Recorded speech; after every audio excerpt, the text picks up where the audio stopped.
निभा भाबीते गे दिन दो पोलम इदी का सगुन बेड़ा महीना परम चला गा गुनी भाबीते गे दिन दो पोलम इदी का सगुन बेड़ा महीना परम चला गा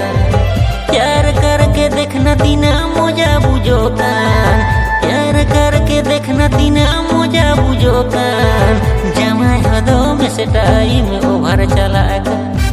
कुड़िया कुड़िया जमाई हदो में से टाइम ओवर चला